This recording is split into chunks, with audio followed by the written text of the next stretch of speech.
देखिए बच्चों, अब यहाँ पर हम लोग बात करने जा रहे हैं अर्थमेटिक प्रोग्रेशन में एक्सरसाइज 5.2 की, और इस 5.2 में क्वेश्चन नंबर फर्स्ट जो है उसके बारे में हम लोग डिस्कस करेंगे। देखिए क्वेश्चन नंबर फर्स्ट ये बोल रहा है, यहाँ पर क्या करना है, फिल इन द ब्लैंक्स को फिल करना है, और इसमें हमें क्या क्या दिया है, जिसकी वैल्यू दी होगी, जैसे हमारे पास a है, d है, n है और an है, ठीक है, यहाँ तक है चारों नंबर। इसमें an की वैल्यू नहीं दी है तो an निकालना है, जिसमें a की वैल्यू नहीं दी होगी a निकालना रहेगा, जिसमें d की वैल्यू नहीं दी होगी d निकालना रहेगा। इस तरह से हमें क्या करना है, इसको सॉल्व करना है। तो AP में कुछ ऐसा पैटर्न रहेगा, इसको सॉल्व करने के लिए हमको सबसे पहले हमको पता होना चाहिए कि हमारा एक फार्मूला होता है कि an इक्वल टू कितना होता है, a प्लस का n माइनस का 1 इंटू में d, ठीक है। ये हमारे पास क्या होता है, AP का एक हमारे पास फार्मूला है।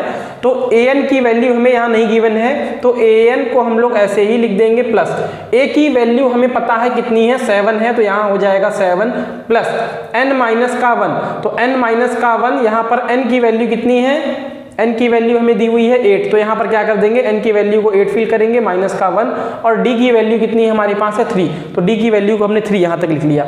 अब इसके बाद देख लो, an को ऐसे ही रखेंगे, 7 प्लस 8 में से 1 जाएगा, कितना बच जाएगा, 7 इंटू में कितना है, 3 है। फिर इसके बाद यहाँ पर 7 मल्टीप्लाई करेंगे, कितना हो जाएगा, 7 3 जा 21, और दोनों को ऐड कर देंगे, कितना आ जाएगा 28। तो an की जो वैल्यू आ जाएगी वो कितनी आ गई है, 28। फिर इसी तरह से क्वेश्चन नंबर सेकंड पर आते हैं। यहाँ पर सेकंड की बात करते हैं, तो सेकंड वाली वैल्यू में देख लीजिए जरा, a की वैल्यू हमें गिवन है, d की वैल्यू हमें यहाँ पर नहीं पता है। फिर उसके बाद n की वैल्यू 10 है और an की वैल्यू कितनी दी है, 0 दी है। फार्मूला हमारा वही है बच्चों, क्या हो जाएगा, an इक्वल टू कितना हो जाएगा, a प्लस का कितना आ जाएगा, n माइनस का 1 इंटू में d, और an की वैल्यू हमें यहाँ पर 0 दी है तो हमने यहाँ 0 लिख लिया। फिर a की वैल्यू कितनी है हमारे पास, माइनस का 18, तो हमने यहाँ लिख लिया माइनस का 18 प्लस n की वैल्यू 10 है, तो ये हो जाएगा 10 माइनस का 1, और d की वैल्यू हमें क्या करनी है, फाइंड करनी है। फिर माइनस की 18 को जब इक्वल उस तरफ ले जाएंगे तो हो जाएगा प्लस का 18 इक्वल टू 10 में से 1 सब्ट्रैक्ट होगा, बचेगा 9 इंटू में कितना है, d, 9 से 2 बार में कट जाएगा, तो d की वैल्यू कितनी आ जाएगी, 2। तो यहाँ से इस तरह से हमने क्या कर दिया, d की वैल्यू निकाल ली। थर्ड और फोर्थ जो है वो भी सेम ऐसे ही हैं। फिफ्थ पॉइंट वाला है उसको क्या कर देते हैं हम लोग, 5 की तरफ देख लेते हैं। तो 5 नंबर हमारे पास देखें, यहाँ पर an हमें मिसिंग है, तो सबसे पहले हम लोग क्या कर लेंगे, फार्मूला लगा लेंगे a प्लस का, ठीक है, n माइनस का 1 इंटू में कितना d, हमने फार्मूला यहाँ अप्लाई कर दिया। अब देख लो जरा, a की वैल्यू हमें कितनी दी हुई है, 3.5 दी हुई है, प्लस हमें यहाँ क्या करना है, an निकालना है। फिर इसके बाद n की वैल्यू जो है ये गिवन है, तो n की वैल्यू जो है उसको हम ऐसे लिख लेंगे, फिर कितना हो जाएगा -1, और d की वैल्यू कितनी है, 0 है, तो an की वैल्यू अब निकालना है, तो ये कितना हो जाएगा 3.5, 0 का मल्टीप्लाई किसी में भी करेंगे कितना आ जाएगा, 0 आ जाएगा, और यहाँ कितना आ जाएगा, an की जो वैल्यू आ जाएगी वो हमारी कितनी आ जाएगी, 3.5। तो यहाँ पर हमारा क्या हो जाएगा, an। देखिए यहाँ पर अब हम लोग बात करते हैं क्वेश्चन नंबर सेकंड की तरफ, ठीक है। क्वेश्चन नंबर सेकंड जो है वो हमारे पास क्या दिया हुआ है, बोला choose the correct option and justify. तो करेक्ट ऑप्शन को यहाँ चूज करना है। क्वेश्चन फर्स्ट ये बोल रहा है 30 टर्म ऑफ AP, ठीक है, इज, तो AP का जो 30 टर्म होगा, जैसे हमारे पास सीरीज ये इस तरह से दिया है, 1 2 3 4 5 6 इस तरह से बढ़ती चली जाएगी। तो बोल रहा है कि AP का जो 30 टर्म होगा वो हमारा कितना आएगा। तो भैया यहाँ पर सबसे पहले तो हम क्या कर लेंगे, सीरीज को लिख लेंगे, 10 है, 7 है, 4 है, ये हमने क्या कर लिया, सीरीज लिख लिया। अब सीरीज में जो यहाँ पर फर्स्ट वाला होता है इसे हम लोग बोलते हैं A, तो A की वैल्यू हमें कितनी दी हुई है, 10 दी हुई है। अब इसके बाद जब हमें क्या निकालना है, D निकालना है, तो D इक्वल टू क्या हो जाएगा, A2 माइनस का A1, ये हम लोग फार्मूला लगाएंगे। A1 हमारा ये है, A2 ये है, A3 ये है, इस तरह से। तो A2 की वैल्यू हमारे पास है 7 माइनस का A1 की वैल्यू कितनी है, 10, दोनों को सब्ट्रैक्ट करेंगे यहाँ पर, तो कितना आ जाएगा, ये आ जाएगा -3।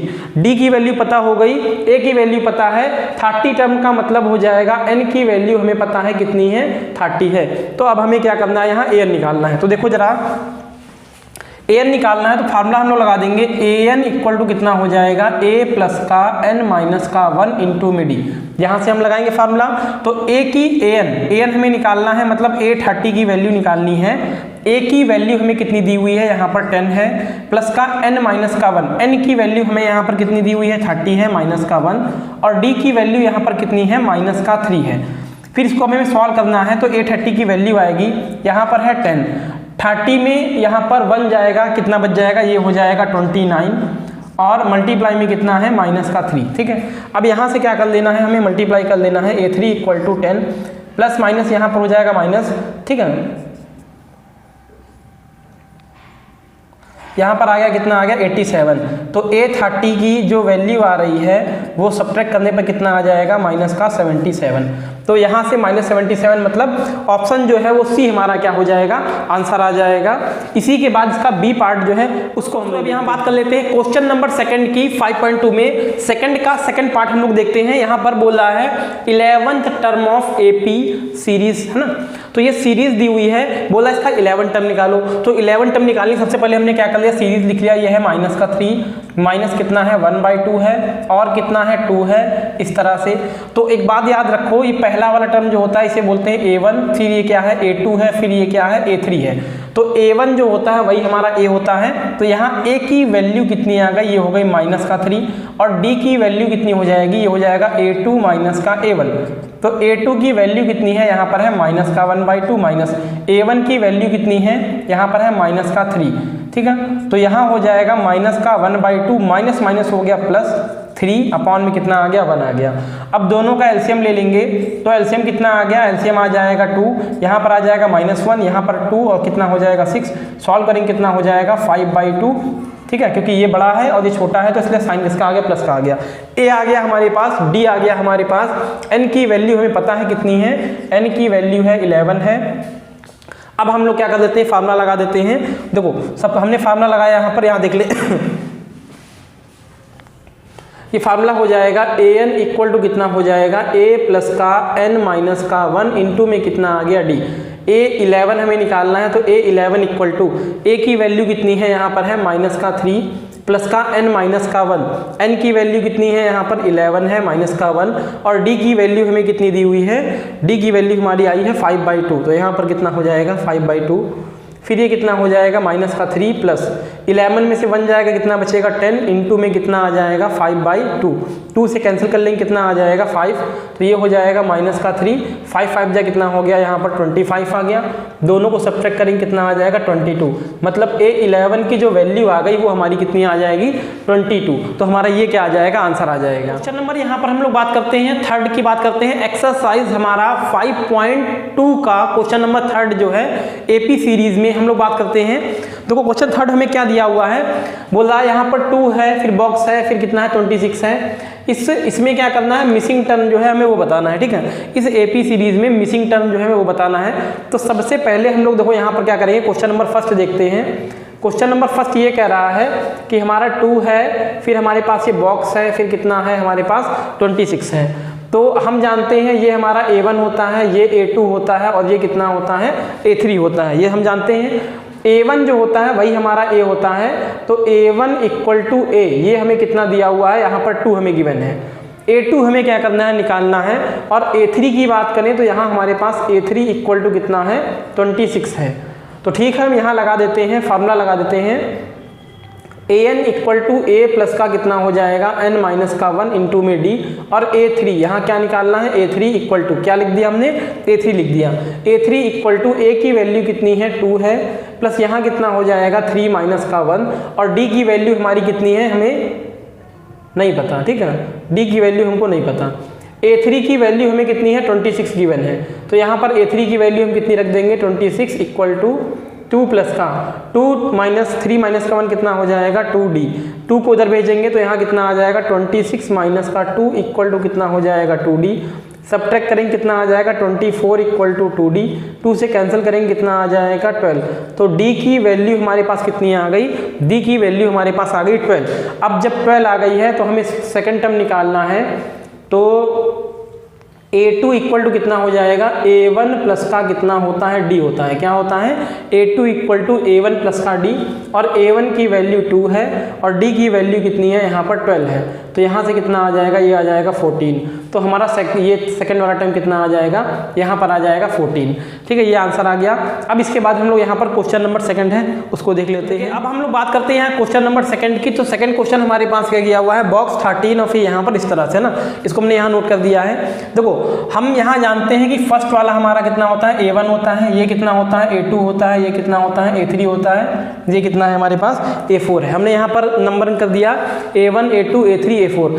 तो A1 की वैल्यू भी हमें नहीं दी हुई है, हमें A2 की वैल्यू दी हुई है, ठीक है। तो यहाँ पर हमको A2 इक्वल टू कितना दिया हुआ है 13, और फिर दिया हुआ है A4 इक्वल टू कितना 3 दिया हुआ है। तो सबसे पहले हम लोग यहाँ फार्मूला अप्लाई करेंगे, an equal to a plus का कितना हो जाएगा n माइनस का 1 इंटू में d। अब an में 2 रखेंगे तो ये 2 इक्वल टू कितना हो जाएगा, a नहीं पता, 2 माइनस का 1 और d भी नहीं पता। a2 equal to 13 equal to a plus का 2 माइनस का 1 इंटू डी कितना हो जाएगा d। ये आ गई इक्वेशन फर्स्ट, यहाँ तक कोई दिक्कत। अब सेम इसी तरह से यहाँ क्या करेंगे, इधर वाले में यहाँ भी फार्मूला हम लोग लिखेंगे an equal to a plus का n माइनस का 1 इंटू में d। a4 equal to a को हमें नहीं पता, n की वैल्यू 4 माइनस का 1 और d भी नहीं पता, और a4 equal to 3 equal to a plus का कितना हो जाएगा 3d। ये क्या आ गई इक्वेशन फर्स्ट, इक्वेशन सेकंड। दो इक्वेशन हमारे पास आ गई, दोनों को अब क्या करना है, सॉल्व करना है, ठीक है। तो यहाँ पर क्या आ जाएगा, ये हो जाएगा from equation first and second, ठीक है, वी ऑब्टेन, ठीक है। फर्स्ट और सेकंड इक्वेशन से करेंगे। फर्स्ट वाली इक्वेशन को हमने क्या कर लिया, ऊपर लिख लिया, सेकंड वाली इक्वेशन को हमने यहाँ क्या लिख लिया, नीचे लिख लिया यहाँ पर। अब दोनों को सब्ट्रैक्ट कर देंगे तो ये से ये कट गया, 13 में जाए कितना बचेगा 10 इक्वल टू यहाँ कितना आ जाएगा -2d। काट देंगे तो d की वैल्यू कितनी आ गई -5। d की वैल्यू हमें पता चल गई। अब हमें d की वैल्यू पता चल गई तो हम यहाँ पुट कर देंगे तो ये हो जाएगा 13 equal to a plus d की वैल्यू कितनी आ गई -5। इसको इक्वल के तरफ भेज देंगे तो 13 प्लस का 5 इक्वल टू कितना a, तो a की वैल्यू कितनी आ गई 18। a आ गया हमारे पास, d आ गया। तो अब हम क्या करेंगे, यहाँ पर a1 निकालना है। तो यहाँ देख लें जरा, a1 जब हमें निकालना है तो a1 जो है हमारा क्या होता है, a होता है। तो यहाँ पर कितना आ गया 18 आ गया। और a3 निकालना है तो a3 निकालने के लिए हम लोग क्या करते हैं, a2 प्लस का d। तो a2 की वैल्यू है 13 और d की वैल्यू है कितनी है -5। तो यहाँ जब दोनों में सब्ट्रैक्ट होगा, यहाँ पर 13 माइनस का 5, तब इसको सब्ट्रैक्ट करेंगे तो यहाँ कितना आ जाएगा 8। तो यहाँ पर से क्या आ गया, हमारा आंसर जो है वो a3 की वैल्यू आ गई। सेम इसी तरह से हमारे पास थर्ड वाला क्वेश्चन, a1 दिया हुआ है, a दिया हुआ है, a1 है, फिर a2 और a3 निकालना है। तो यहाँ से हम लोग इसको ऐसे ही निकाल लेंगे, सेम इसी प्रकार से a और ये भी, ठीक है। इस तरह से जो है क्वेश्चन ये हम लोग क्या कर लेंगे, आसानी से सॉल्व कर लेंगे। जैसे इनमें से एक क्वेश्चन जो है क्वेश्चन नंबर 4, ये हम आपको बता देते हैं, बाकी आप क्या करिएगा सेम इसी तरह से निकालेंगे। हमारे पास गिवन है, सबसे पहले तो हम यहाँ क्या कर लेंगे, नामकरण कर लेंगे। ये हो जाएगा a1 हो जाएगा, a2 हो जाएगा, ये a3 है, ये a4 है, ये a5 है, और ये कितना है a6 है। हमने सबका क्या कर लिया, नंबरिंग लिख दी। a1 जो होता है वही हमारा क्या होता है, a1 जो होता है वही हमारा a होता है, और a की वैल्यू कितनी है, हमें -4 दिया हुआ है। a6 की वैल्यू हमें पता है, a6 इक्वल टू कितना है 6 है। तो एक काम करते हैं, सबसे पहले वैल्यू लिख लेते हैं, फार्मूला लिख ले, an equal to a plus का n माइनस का 1 इंटू डी। a6 रखना है तो यहाँ a6 इक्वल टू a की वैल्यू कितनी है -4, n की वैल्यू कितनी है हमको नहीं पता, ये 6 पता है। तो यहाँ कितना आ जाएगा 6 माइनस का 1, और d की वैल्यू हमको नहीं पता, ठीक। तो a6 की वैल्यू कितनी है, 6 है हमारे पास। तो यहाँ रख देंगे 6 इक्वल टू -4 प्लस 6 में से 1 जाएगा, बचेगा 5 इंटू में d, 4 जाएगा उधर, तो 6 प्लस 4 इक्वल टू कितना हो जाएगा 5d, 10 इक्वल टू कितना हो जाएगा 5d, 5 2 जा 10, d की वैल्यू कितनी आ गई, d की वैल्यू आ गई हमारे पास 2 आ गई है। अब देख लो d की वैल्यू आ गई है, फिर क्या करना है, 2 निकालना है। तो क्या कर देंगे, यहाँ कर देंगे a1 प्लस का d। a1 की वैल्यू कितनी है हमारे पास -4, प्लस d की वैल्यू कितनी है 2, तो ये आ जाएगा -2। फिर निकालना है a3, तो ये कितना हो जाएगा a2 प्लस का d। a2 की वैल्यू कितनी है -2 और d की वैल्यू 2, ये कितना आ जाएगा 0। फिर निकालना है a4, तो a3 और प्लस का कितना आ जाएगा d। a3 की वैल्यू कितनी है हमारे पास 0 और d की वैल्यू कितनी है 2, तो यहाँ पर कितना आ जाएगा 2। तो यहाँ से क्या आ गया, a1 a2 a3 और a4 इस तरह से क्या आ गया, सबकी वैल्यू आ गई, ठीक है। a5 आप लोग का करना निकालना है। तो यहाँ तक जो है क्वेश्चन जो है थर्ड जो हमारा कंप्लीट है। अब इसके बाद हम लोग नेक्स्ट वीडियो में देखेंगे क्वेश्चन नंबर 4। तब तक के लिए आप लाइक सब्सक्राइब शेयर करना ना भूलें, जिससे कि अपडेटेड वीडियो जो है आपको लगातार मिलती रहेंगी।